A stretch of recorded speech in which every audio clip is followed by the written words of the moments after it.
Perfect. So we're recording now. Yes. Great. And everybody can hear me. Yep. You can hear fine? Yep.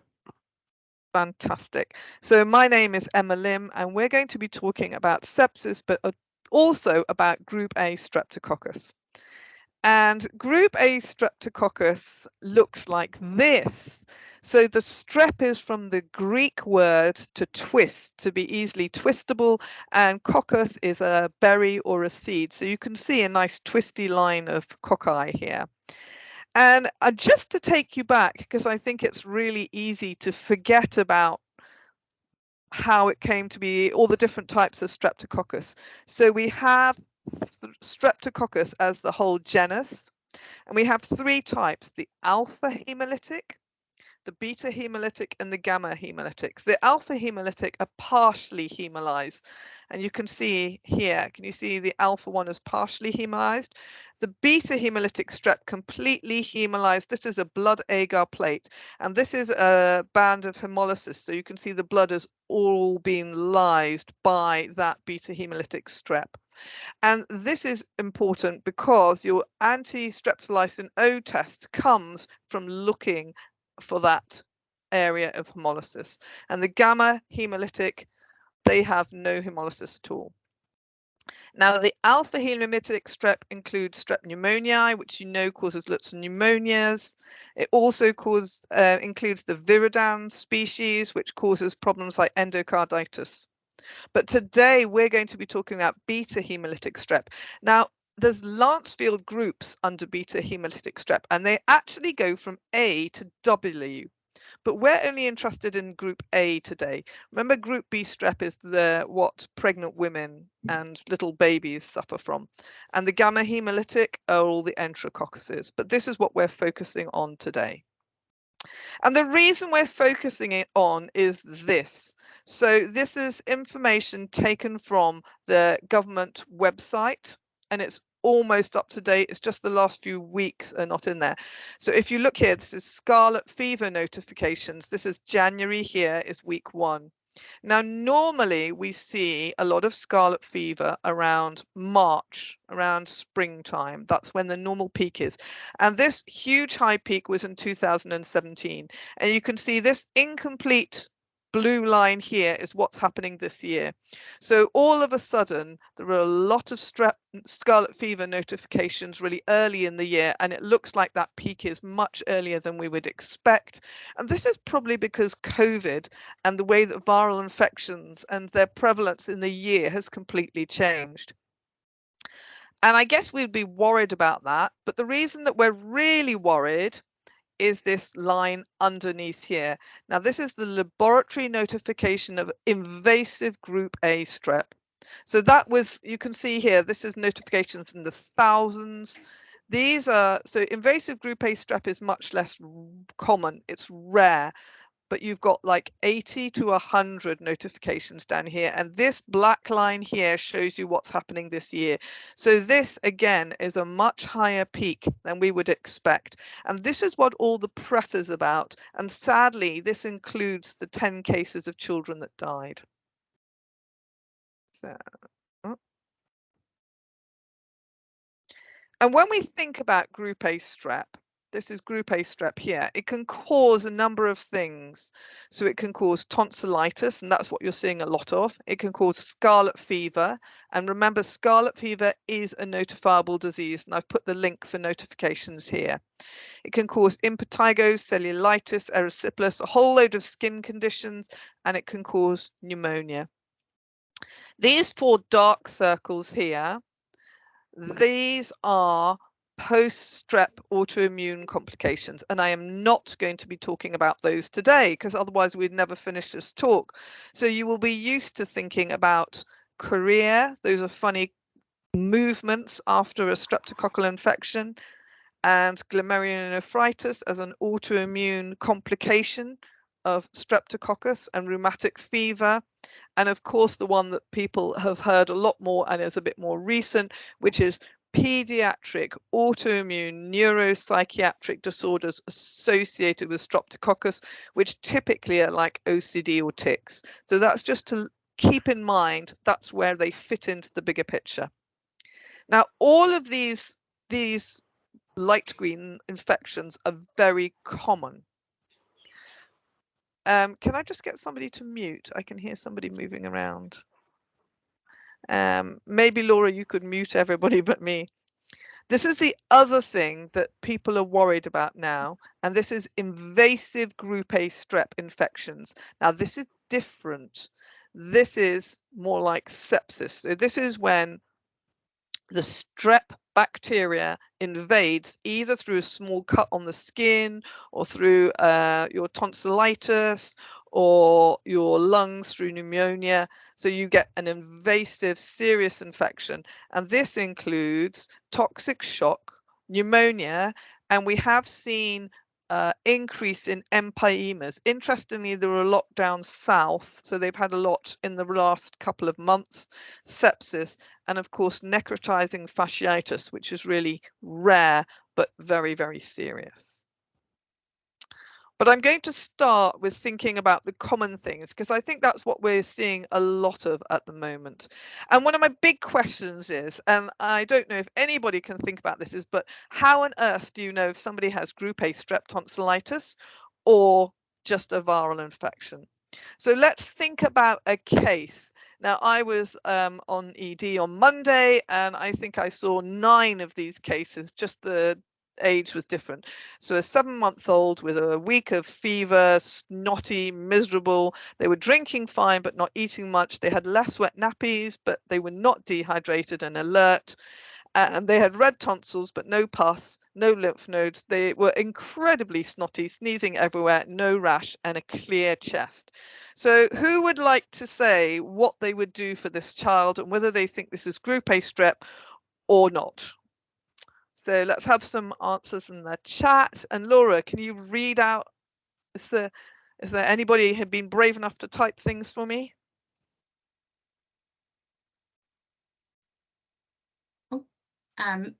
We've got Jenny Morgan who says viral, reassure, and safety net.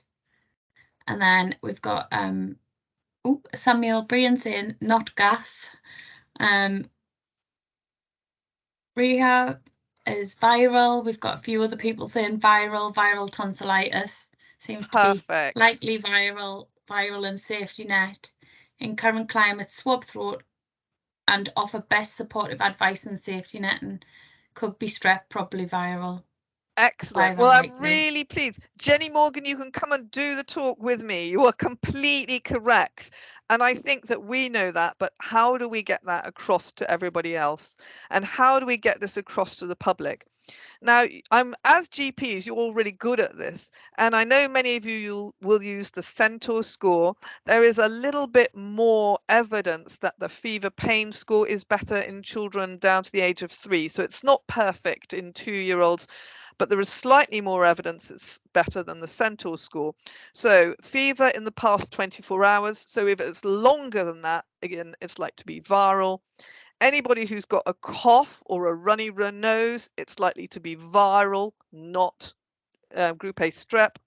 Again, symptoms less than 3 days, so that was not our case.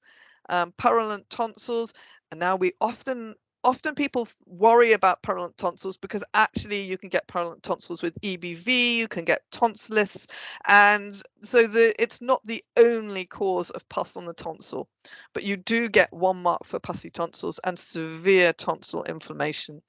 Oops, sorry. So using this score here, you can see if you score 0 or 1, like our case, it is very unlikely that you have streptococcal infection and you do not need to give antibiotics. If you score in the medium zone 2 or 3, you can consider delayed antibiotics. And I think that might work for you. It's the same as delayed prescriptions. You can give a prescription, and I often say, if you're not better in the next 48 hours, then come and get your script. And if you score 4 to 5, you can consider antibiotics. But that brings us back to thinking about which antibiotic we choose, and why do we give antibiotics? So the really interesting thing is, even if you give antibiotics for a group A strep throat infection, you are only going to reduce the duration of the illness by 1 day. However, you will reduce the infectivity to 1 day. So that means they're not going to spread it around the rest of their family and the rest of the class. And it does reduce the complications. So do you remember we thought about those post-streptococcal autoimmune complications? There is evidence it reduces rheumatic fever, but there is not so much evidence it reduces glomerulonephritis and other things. So it is really important to say to people, even if I give you antibiotics, actually it's not going to make a huge difference. And you probably, even if you had group A strep, a simple infection would get better by yourself. So my next question to you is, which antibiotic? Penicillin versus amoxicillin. So let's have some answers, please. And just before think that about question, why. Emma, we've got a couple of comments asking, would you use the centre score in children younger than 3 years? And then and Andreas is also commented, neither the centre or the fever pain have been validated in under 3-year-olds. Yes. Sorry, the person who says it's not validated is sorry, who was that? It was Andres. Andres, well done. Yes, there's nothing validated in under 3-year-olds. So it is clinical judgment in that case. But really, clinical judgment would be along the same lines. So you haven't got any evidence, but you have got your own clinical judgment, and it's as good as we're going to get. So I don't necessarily use it, but I would stick to some of those things, like if they look obviously snotty, if they've had the infection for a long period of time, then I would tend not to give antibiotics, as opposed to a child who has had a very high fever for a short period of time and has got pus on their tonsils, even though they're very young. I'm more likely to give antibiotics. So did we have some answers on amoxicillin versus penicillin? Yeah, we've got lots of people saying Pen V, penicillin. National guidelines say Pen V, but regionally guidance has said amoxicillin due to Pen V resistance. Interesting. So this is very interesting. All the people who said penicillin, have you tasted penicillin syrup? Because if you had, it's pretty nasty. And have you tried, all the people who said penicillin, have you tried giving your own child 4 times a day penicillin for 10 days? Because hand on heart, I don't know anybody who manages that. Now, these are good answers though, because none of you are wrong. And the national guidance does say 10 days of penicillin. My arguments would be, I'm coming on to that. My arguments would be it tastes really bad. It's really hard to give 10 days, and 4 times a day is really hard for families. Most of these children are quite young. So I'd also, the first thing I'd say is anybody over 5 should be trying to swallow tablets rather than taking syrup. So that's just a little kids med plug there. If we use, and I absolutely swear by this, the UK Pediatric Antimicrobial Stewardship Guidelines, and we have it on our website, and any of you can use it for anything. And I'll include in the link so you can use it yourself. So this is what the front page looks like, and these are all hot links, so you can just click on whatever you need, and then it will give you some information like this. And I really like this. I prefer it to, so I always use it to decide what antibiotic I want to choose, because it gives you some advice here. So we've talked about fever pain and what fever pain is, and then the person who said it's not validated under 3-year-olds is completely correct. So it gives you some advice for under 3-year-olds. It does say here what I've just told you, that Pen V tastes bad. It gives you choices, so you can have penicillin or amoxicillin. Now, at the moment, the strep B in the UK is still sensitive to penicillin. There's only about 5 to 10% that is resistant. So at the moment, it is still safe to give penicillin, but it tastes bad. So I don't tend to give it unless they can swallow tablets.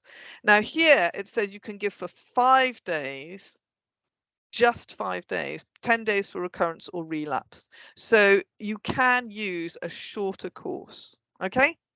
if you think it's just sore throat tonsillitis and you're not sure if it's group A strep. If you have evidence it's group A strep, 7 days of amoxicillin is exactly equivalent to 10 days of penicillin. So it tastes better, and it's a shorter course, it's 3 times a day, and the evidence is it's just as good. So I tend to give amoxicillin if I have to give syrups, but if I can give tablets, I don't mind.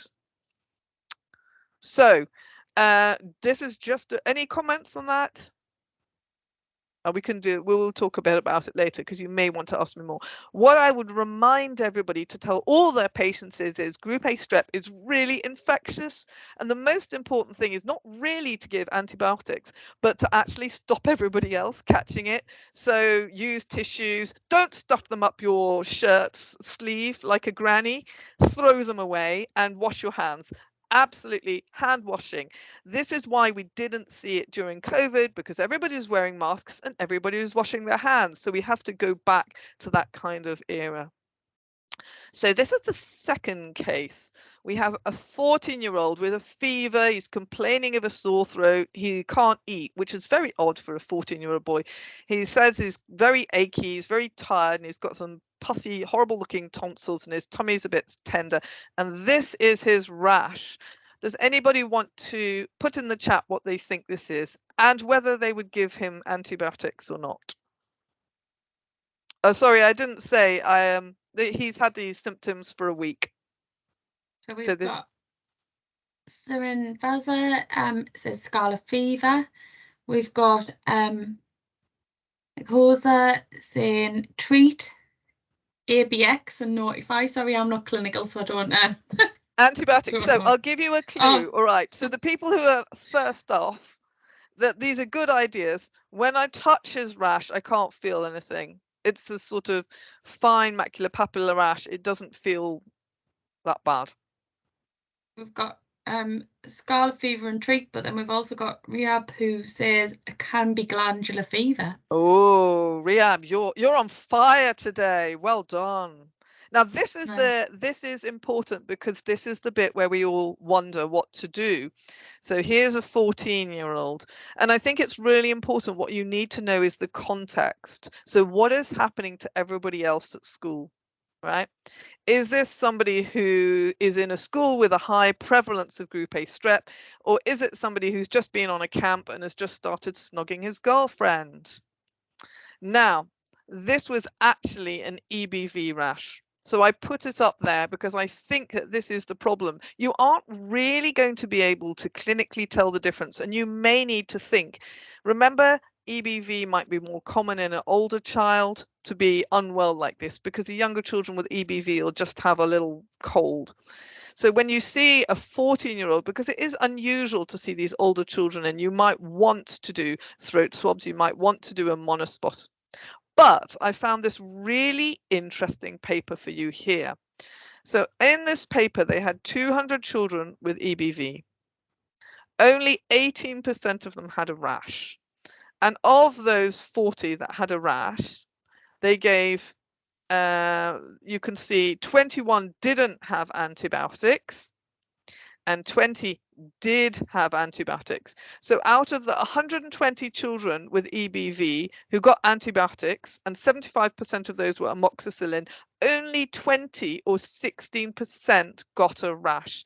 So we worry enormously about giving amoxicillin to children and thinking, oh, could this be EBV? But actually the incidence of antibiotic related rash in children with EBV is very low. So that was 16%.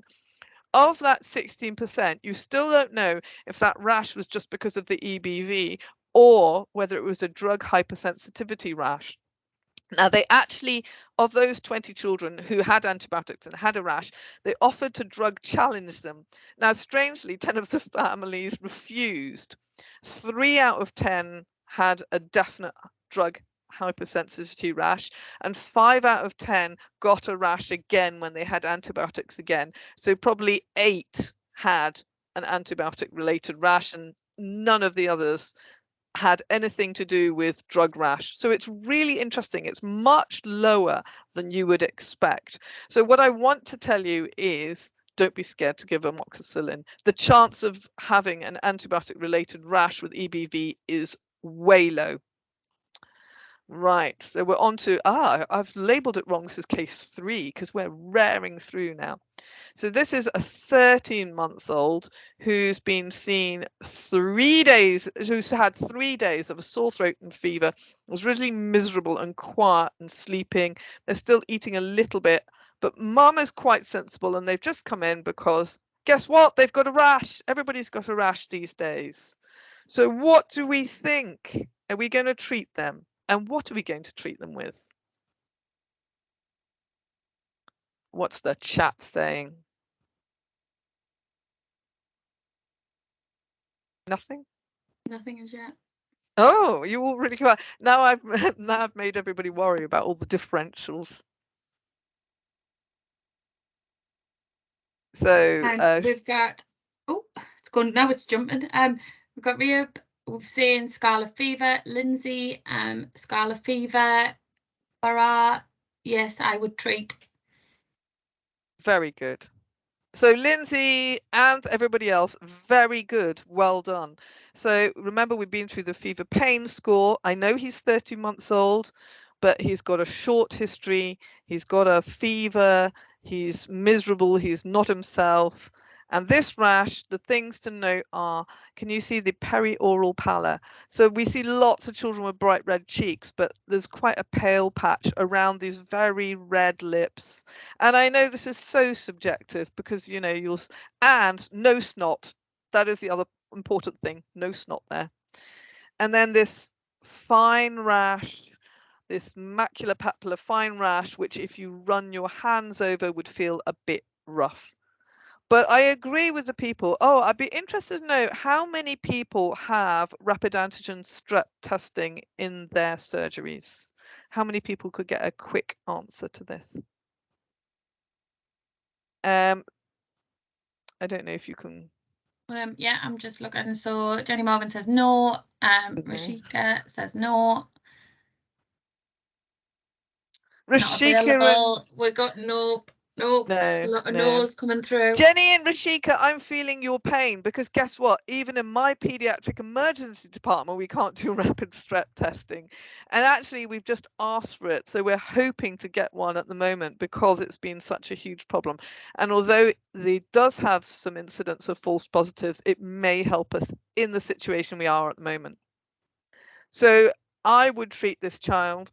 He's young. I would give him amoxicillin. I think the chance of this being EBV at the moment would be much less. So I would give this child 7 days of amoxicillin. Now, we talked about tonsillitis, and I'm happy to take more questions later, so don't stop. If you've got questions I haven't answered, pop it in. But I'm just quickly going to go through scarlet fever. Just a reminder, it is a notifiable disease. The common signs are sore throat, which we said, fever, 38 above, headache, flushed face, swollen tongue, rash. The rash comes a bit later. It's fine. It's pink. It can be really hard to see on darker skin and it feels rough. It can be itchy as well. The other thing that we've seen absolutely masses of is people complaining about their tongues. So I've seen so many normal tongues this week, I can't even tell you. So a strawberry tongue is not a normal tongue. So a strawberry tongue has got this sort of white coating which can be scraped off, and then they've got these really swollen red papillae. And lots of people are confusing this with a normal geographical tongue. And it's sore as well. So that's a big one for me. Again, I just take you back to the page on the UK PAS antibiotic website. So for scarlet fever, if you really think it's scarlet fever, so this is not just a sore throat, then again, penicillin or amoxicillin 10 days. And if they're allergic, clarithromycin. And it does have the supporting evidence on the side, which is fabulous. So I'm going to move on to the other thing. Were there any questions about scarlet fever? Okay, that's fine. If you've got them, pop them in and I can always ask later. I'm moving on to talk about invasive group A strep. And I want you to think back to those graphs I've showed you. So while we've got thousands of cases of scarlet fever, we've got like tens of cases, less than 100 cases of invasive group A strep. But this is what we're worried about. And remember, it is notifiable. The most important thing is it could be anything. It could be shock, it could be pneumonia, it could be necrotizing fasciitis, sepsis. So how do we recognize these children? And this is important because this is difficult. This is really hard in GP practice. We know if you have an infection, you mount a systemic inflammatory response, so fever, tachypnea, tachycardia, and raised white cell count. But that's not sepsis. Sepsis is a dysregulated immune response to infection, which could be viral or bacterial. And that gives you life-threatening organ dysfunction. Okay, so that could be renal problem, so it could be renal failure, it could be respiratory failure. And then septic shock is sepsis that gives you low blood pressure needing inotropes or impaired perfusion. Now, the problem is this is actually the definition for shock in adults, and we don't actually have one in children, shockingly. And the problem with sepsis in children is the symptoms are really non-specific, but you need to recognize it early because that's when you can treat it easily. And the criteria for organ dysfunction are not agreed and not evidence-based in pediatrics. And what that means is this is what everybody's surgery looks like. So this is a pediatric emergency department or your surgery any day of the week with all the hot cross children and their hot cross parents. And what you're doing is looking for Wally, because spotting sepsis is a bit like finding Wally. They all look the same. They all have striped jumpers. I usually give a mark for anybody who's found Wally by the time I finish this slide, but he's up. Oh, I don't know if you can see my arrow. He's up here. And to put it in context, of all the hot children you're seeing at the moment, only 5 to 10% have a severe bacterial infection. And of all those febrile children that you're seeing, only 1% have sepsis. So it's very, very rare. But 10% of the pediatric emergent PICU admissions are for sepsis, and 25% of their deaths are from sepsis. And 40% of those deaths are respiratory problems, and about 20% are septicemia. So we're going to do our fourth case. So this time we've got an 8-year-old girl with a 2-day history of a fever and a cough. She'd vomited, but she's got a bit better and she's drinking a bit more. And she says that her back hurts. And in fact, the whole family's been unwell with this flu-like illness and everybody else has recovered, but she's actually not. And that's why they've brought her in. So she comes in and she's walking and talking and her heart rate is 146 and she's febrile and her respiratory rate's 20 and her SAT's normal and her CAP refill's normal and her examination is entirely normal. So what are we going to do with her? Can we have some answers in the chat? Because I think this is quite a common presentation. Fever and a cough, got better, but now worse again. Rest of the family's fine. What's the chat saying, Laura? I'm just waiting. There's nothing coming yet. Sometimes it does become a little bit delayed. If anybody's typing is like mine, it'll take hours. So Rashika is saying Calpol viral. Cerveza, apologies if I'm not pronouncing your name right. It's in home management, PCM and IBU, paracetamol and ibuprofen. I'm getting there. Very good, very good. Anybody else? I think that's it for now. Okay, now so that's exactly right. She was seen by a primary care doctor and she was diagnosed with a viral illness. So you're all right because she's got a cough, a sore throat, she's had a bit of vomiting, she's had a fever, and she was discharged home, exactly what you said, with some Brufen, and she was given good safety netting advice. But the next day, so that was like 7 in the evening, so 12 hours later, she's more unwell and she's confused and she's hot, but her hands and feet feel cold. And mum rings the GP again. She gets through to receptionist and she says, I've taken a temperature, but it's only 33 now. And the GP is excellent and says, well, I'm coming out right now. This doesn't sound right. But as they're coming and they haven't yet arrived, mum rings 111 and says, my daughter is going downhill. Her toenails and her lips are blue. She can't move her legs. She's breathing, but she's panting. And of course, the phone disconnects because BT is doing some work on the line. And when she rings back, she says, I think she has stopped breathing. And this is a child from our region, and this was from about 6 years ago. And the GP was completely correct. She did have a virus. She had Coxsackie A virus and flu. And then she had developed a secondary group A strep tonsillitis. But sadly, in her case, this had moved on to become a descending necrotizing mediastinitis, so an invasive group A strep and sepsis. And she actually died at home before she even got to the hospital within 12 hours.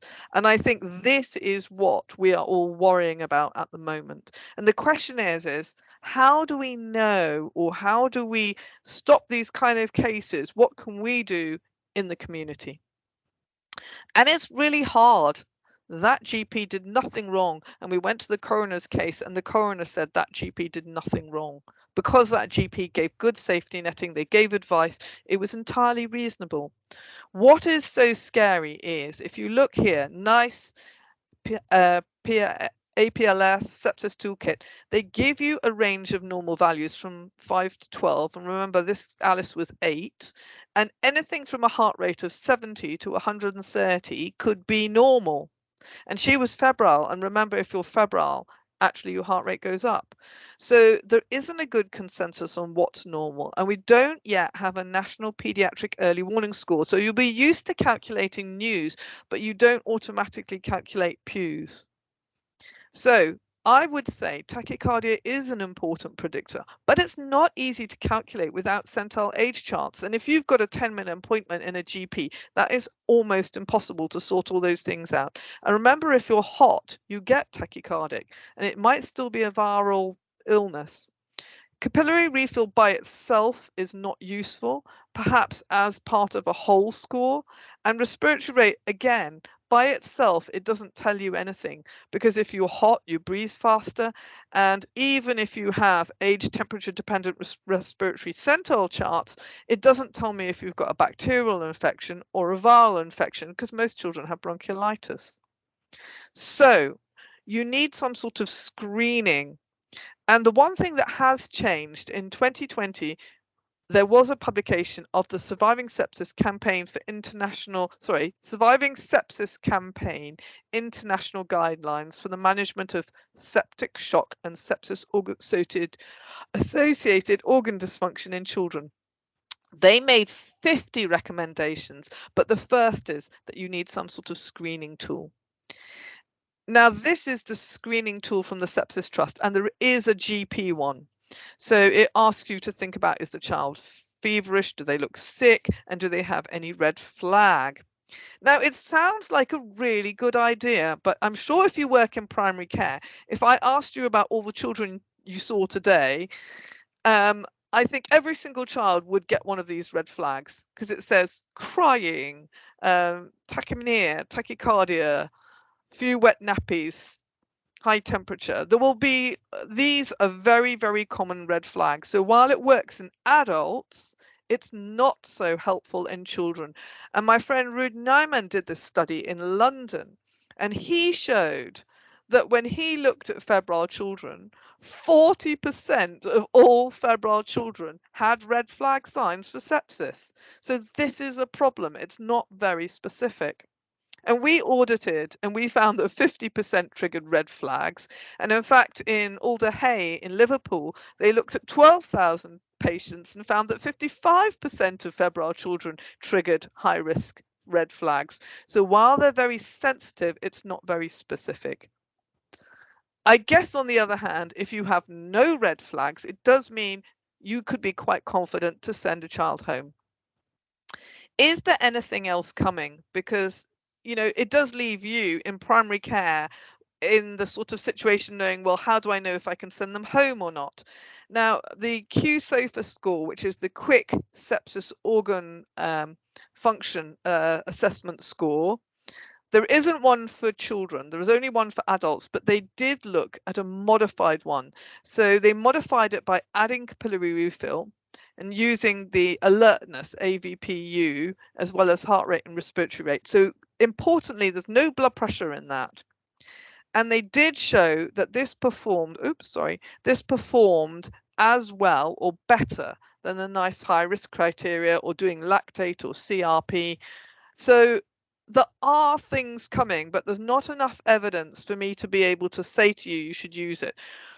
I would say this is still a really big problem in primary care, but things like POPs and the LQ SOFA score may help you to get a good, simple screening tool, but it won't diagnose sepsis. But that's not what you want. You just want something to tell you what's safe.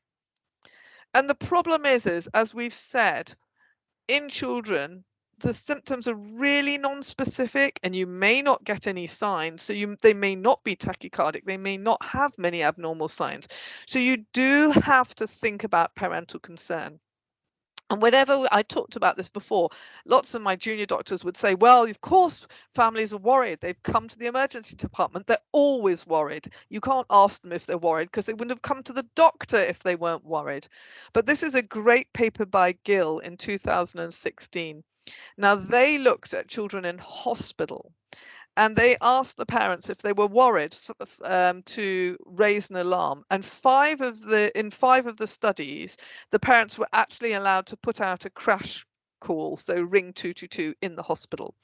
Over a 10-year period, only 426 families initiated these calls, and all of them were appropriate, and 3 led to immediate ICU admission. So I tend to ask parents, is this illness the same or different to previous illnesses you've had? Are you worried, or are you here because actually you think this is a viral illness, in which case I can reassure you and send you home? And I think there are a group where parental concern is more important. It's always important to think about children, any child with a chronic illness, so asthma, any child who's immunocompromised. And it's easy to think about the children on chemotherapy. Don't forget children on steroids, and don't forget all the children on monoclonal antibodies. So children with juvenile idiopathic arthritis or IBD. Anybody who's had surgery in the last 6 weeks, anybody with a line or a catheter, and any of those very small children, they are more at risk. And I would take parental concern very seriously in these children. And I think the problem is it's about listening to parents, but also actually acting on what they're saying. And I think from your point of view, if a parent says to you, I'm really worried, even if you can't find anything, you are duty bound to send them up for a pediatric opinion. And I think that we in the hospital should respect that you're in this position, and if we have to see children and if there is a big queue at this time of year, there just is. So it's not just about listening to parents, but it's about making them part of the team and responding to their concerns. On the other side, I want to also think about, we can't send everybody to ED. You're going to send the majority of children home. And this is a great paper.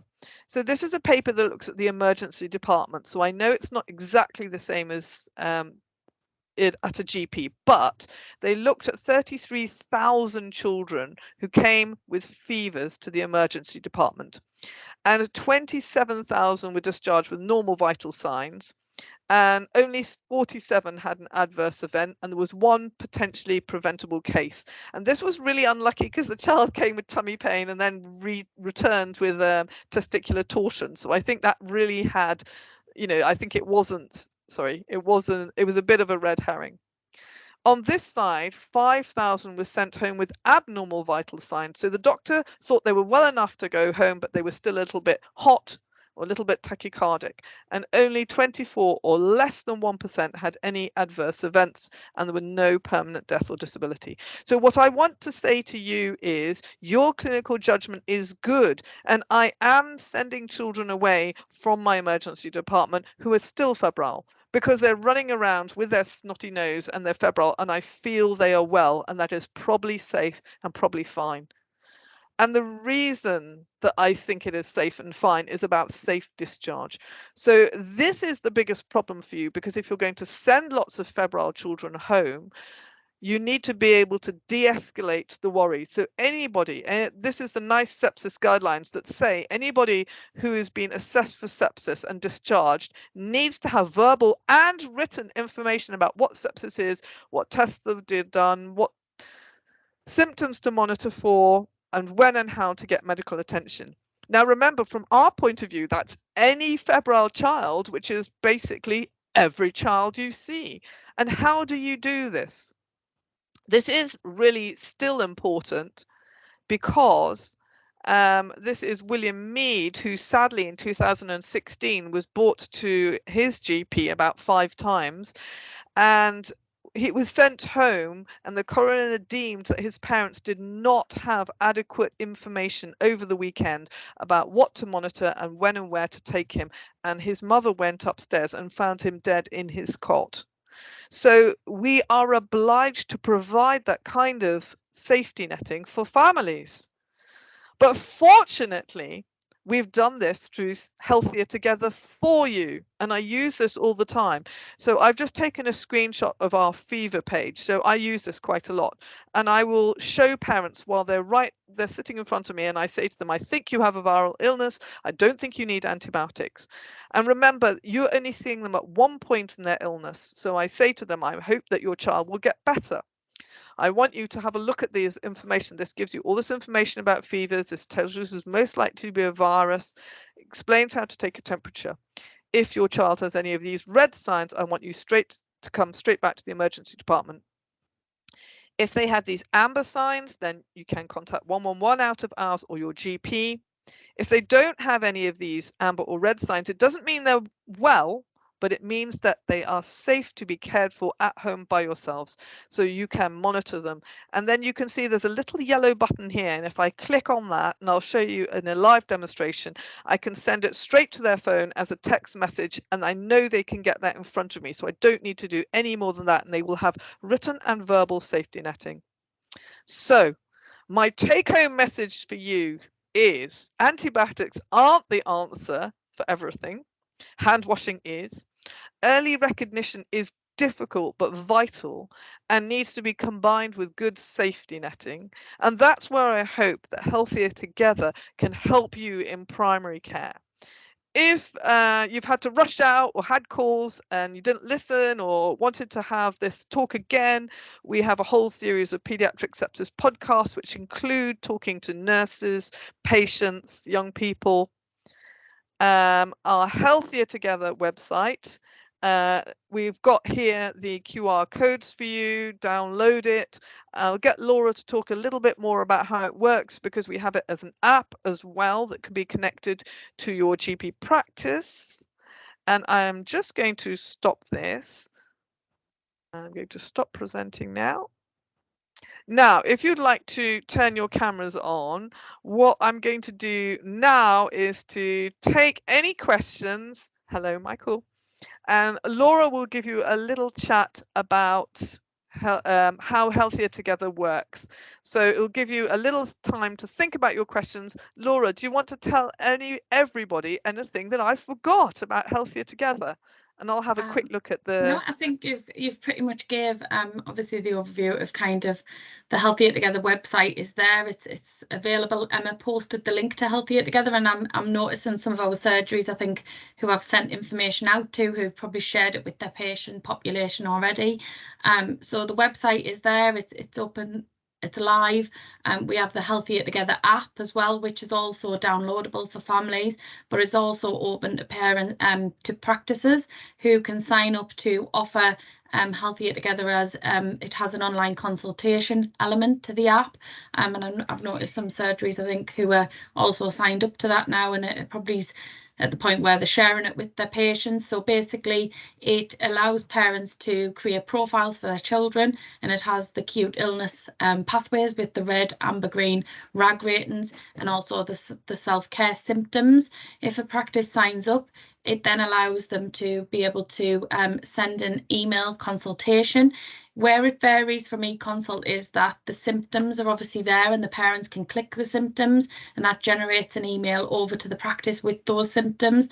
And I think one of the key things our GP advisor for Healthier Together said is actually it differs in the way that a lot of times with eConsult, parents will just put a very vague message of my child is poorly, or, you know, and actually when they've spoke to the families, it's very much that a child is really poorly and they actually need to be at A&E, not at primary care. So it's giving parents that guidance, but it's also about reducing parental anxiety. So one of the concerns and challenges that we have had is that, obviously, from a primary care perspective, sometimes primary care is worried that it's opening up another avenue. Well, actually, what the app shows and the data from the pilot is that actually 2/3 of patients ended up in self-care, and actually it's navigating parents to the right part of the system at the right time, but also making them confident to know when not to delay a presentation, because actually that can be a challenge as well, that parents don't always, you know, take their child early enough to get help. So we haven't put information on the presentation today because we really wanted to cover obviously Strep A, but what I will do is after this session is share some information around the app and kind of the information and what's coming out of that in relation to usage, because actually the app itself has risen to 4th in the App Store in Apple and 7th in Android over recent weeks because of parents downloading. It does actually have a 92% what's the word I was going to say? It's a retainment rate in relation when parents download the app, they don't actually delete it. We're seeing that it's become very popular, and actually to become 4th in the Apple Store of all medical app downloads is actually quite an achievement. So I think it's shown how important, and actually the only couple that are above is the NHS app, which obviously is because of COVID and people having to have that on their phones for your COVID passes and information like that, and other ones above it are actually multi-million-pound global apps. So it just shows what an achievement and how far it's moved over recent months. We're only the second ICB to launch, so we've got lots of resources there for you to and utilise. Perhaps you could put that in the chat as well. I will do. Yeah, I'm actually going to go back a little bit and answer the questions. There was a few questions that I couldn't see while I was presenting, so I'm just going to go back a little bit. Joanna Stutchbury, observe to see if the heart rate improves once temperature's down. I can't tell you, Joanna, what good advice that is. And that's what we do all the time. So in our emergency department, we constantly have children where you're just not sure and you have to sit them there for 4 hours in our so-called short stay area just to see what happens. The trouble is that I think that's really hard for you in primary care, because where do you put them? How do you put them? Who's going to monitor them? Is it safe to do that? And we're really aware of that. And, you know, I think that especially at the moment when everybody's concerns are really high, if you feel they need monitoring and you can't do that, well, you send them up to us and say, you know what, I think it might be all right. Maybe they just need to be seen. Often by the time they come to us, they've either got worse or got better. So a lot of the time they come to us, and just in that time, you've already given them some paracetamol, brufen in your practice. And by the time they come to us, they look clearly fine, and we can say, off you go home. And that's no bad reflection on you. I just think it shows that you know you're careful. So we totally understand that happens, and I think that especially with the young children, we'd rather be safe. So really good, great comment. Reassure so much reassurance. We need so much reassurance at the moment. I think this is the biggest problem with families, that the majority of what I'm seeing is reassurance. The majority of the time people are coming to me and then I say to them, you know, they've got snot pouring out of their nose, and I say, I think they've got a cold, I think they're just snotty. I do not think that this is serious illness, and I'm going to give you this website and then you can monitor your child at home. And the parents go, oh, I just wanted to know everything was okay. I mean, I can't 100% say, but they just seem to need constant reassurance at the moment. So safety netting, Sama Data. Oh, that's somebody after my own heart saying safety netting. Barra, you said fear of discitis. I don't know, Barra, can you hear me? I don't know if you're in there somewhere, but I was going to say, Barra, this is a really good spot. Pain in the back is very rare in children. So we have lots of pains, you know, lots of children. Oh, tummy pain is literally constant, but pain in the back is unusual. So I think you picking up on that was a really good spot.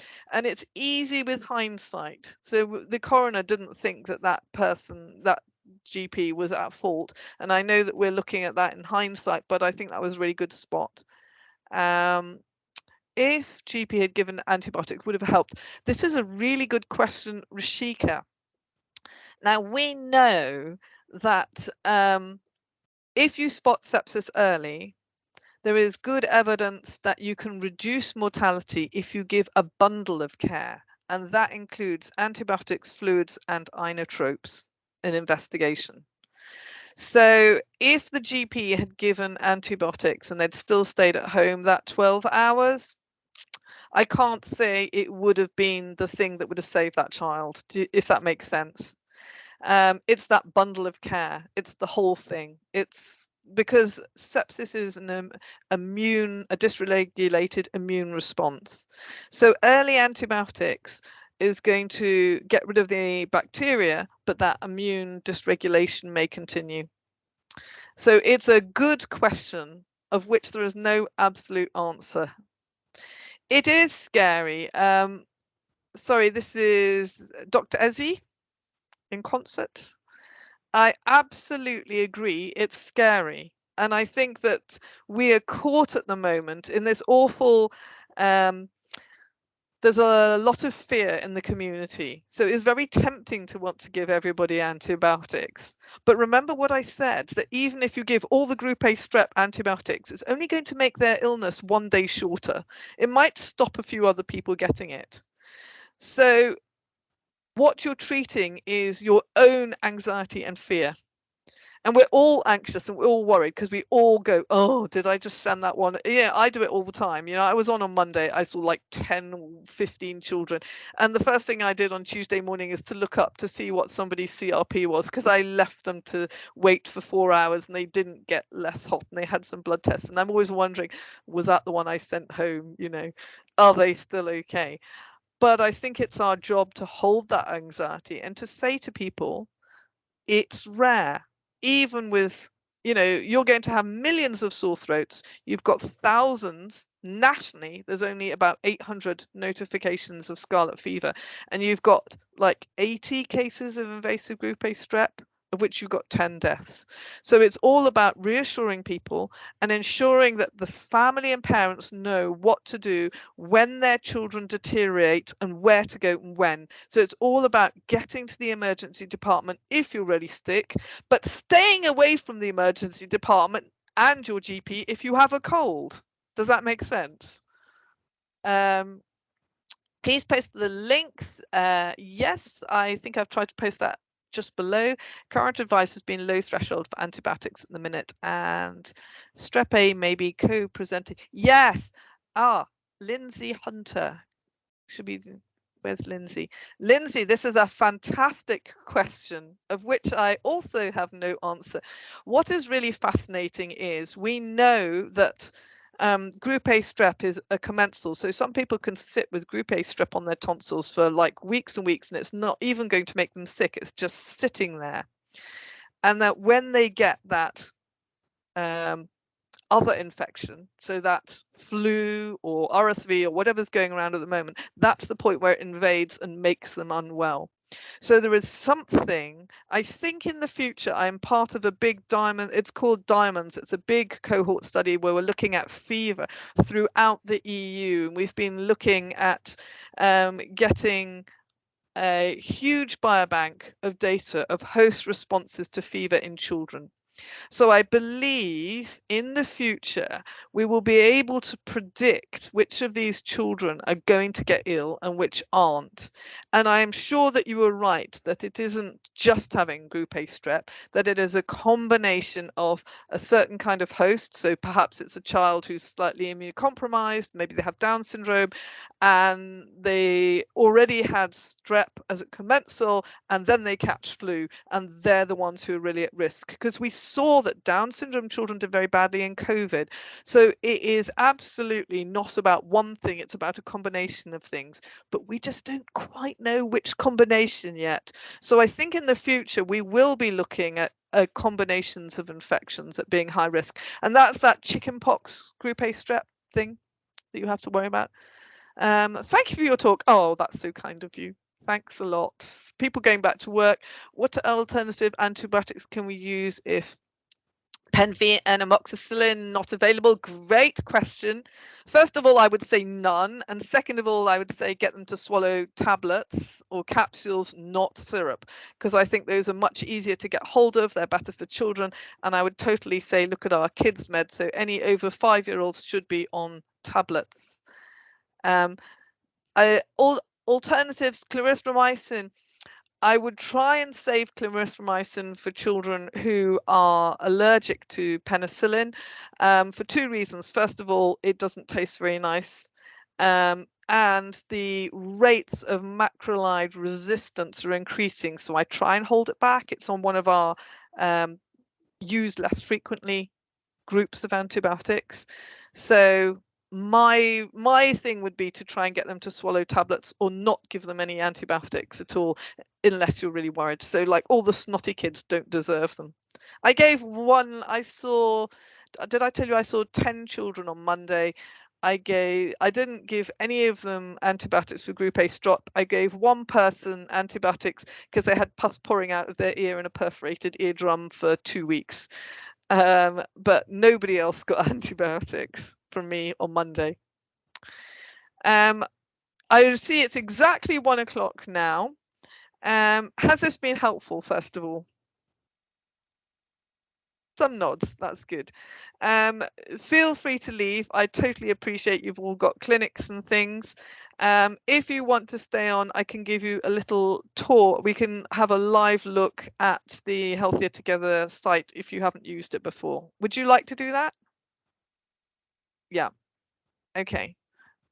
Srinivasa, you're right in the middle of my screen and you give me a thumbs up. So I'm doing it for you. I'm out there for you today.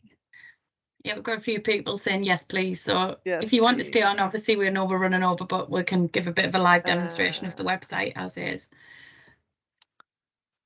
Oh, I think hold on. You want, are you okay? I'm on a different, this is the UK Pediatric Antimicrobial Stewardship. Can you see that? Laura, is everybody looking at something? Yeah, it's your chart off your presentation, I think it was. Yeah, so this is the live version, okay? And I just love this. So for example, it has got everything down there, down to COVID. So you can look at COVID, flu, and it tells you what to do, it tells you what to choose, and it gives you the evidence beside it. So I'm always telling people to go and look at this website because I just think it's really good advice, and it's actually advice that is backed up by evidence. And they've got loads of things, they've got really useful things like look under skin, lots of things about skin, eyes. I mean, obviously you're not going to use some of these things like malaria, but actually I think for these simple things, sore throats, impetigo, eczema, things like that, it's really, really useful. Now, let's see. Are you looking at a Healthier Together site now? Yes? No? Laura? Oh, my mic's on mute. Sorry. Yes, we're looking at the page. Yeah. Ah, fantastic. Okay. So this is our homepage. So if you've not used it before, this is where you'll land. And since everybody is worried about group A strep, we're going to go to that first. So you'll see our fantastic Chris McKee has got a really nice video giving advice here for people just to watch. It's got some advice for families here. And then because of this problem that group A strep is not one thing. Do you remember we were talking about all the different things it could be?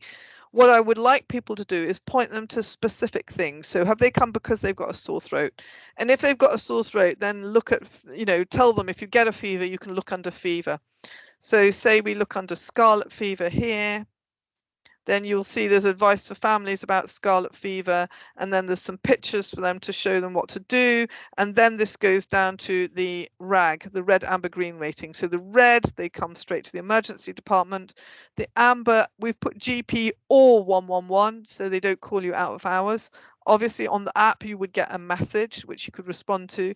And what I say to parents is that I think that you will fall into the green section. It doesn't mean you're well, but it means you're safe to care at home. And if you're on the self-care section, this tells you what to do, how long your symptoms will last.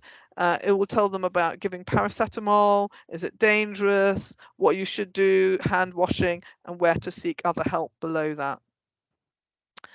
And then finally, I will go, there is a professional section here. Under the professional section, this is my pride and joy, is the pediatric pathways. I've spent the last last year writing these pathways. They're really important because these pathways, I'm going to pick, well, I've just picked sepsis here. These pathways have been agreed across the region. And for example, if you're in South Tees, they fit with your primary care guidelines. So what you will see is that you will see you still have green, amber, red. It will tell you at the top, it will tell you something about an assessment and some red flags, things to worry about. The green, if it's not suspected, it tells you you can send them home. Amber will be in the medium, and red will always be go to ED. Let's pick another one. I was going to pick sore throat. Here we go, sore throat. Can everybody see that? Laura, can everybody see something? Yes. Yeah. So this is the other thing I say to parents is that our site is completely open and transparent, so that you can see what the doctors see and the doctors can see what you can see. So if you want to go and look at this is absolutely fine. Nobody is hiding anything. So it tells you priorities of clinical assessment, a little bit about what to look like in the history, what you should think about for red flags, things to remember in your examination, and it gives you some pictures that you've looked at. And then it goes through management, when to use antibiotics. And this is more or less exactly what we've talked about today, and when to send to hospital. So this is just a really quick list, because I think the most important thing is, I'm going to stop sharing here, is that you don't have much time. And we wanted all the pathways to look really similar and to be really straightforward, so that when you're sitting there in your practice, you can just click on it, have a look, see if there are any red flag symptoms. If there aren't, be confident to send the patient home, and then send them the patient information by clicking on the yellow button, and off they go. So I'm only 6 minutes over time. Any comments? Any further questions? Has it given you a little bit of power to go and do the same thing again 40 more times this week? Srinivasa, you're smiling, so I'm assuming that means yes. Yeah, I would think so. I think it's really helpful having come to this one. I think it kind of simplified, instead of looking at 100 different places for things to follow, or different opinions, I suppose. But I think this is really helpful. Thank you. Absolutely. I totally agree with you about looking at different places. So we do have, we also have sexual health and mental health. Yeah. So we've got things for adolescents as well. And I think on the other hand, I mean, I think actually I want to think that we're really welcoming, but I also think that if you're sending people into hospital, you can always go, I looked on the Healthier Together website, this is red flag. So shut up. There is I mean, no I'm refusing. sure everybody's being very nice to you, but I think it does then allow you to be really confident about sending people in and say, I think this is a very young baby, they're probably all right, but they've triggered these red flags. Really appreciate if you have a second look, and if they look great in 4 hours, so be it. Yeah. And I think that, because that's a lot of what you're seeing. Anyway, thank you everybody for coming. Hope the rest of your week is okay. Thank you, everybody. We will share all the information. I'll send the slides for the app as well, for everybody as well to be able to see. Okay, I'll do that straight after this meeting. Thank you. Have a good day, everybody. Right. Laura, you could stop recording.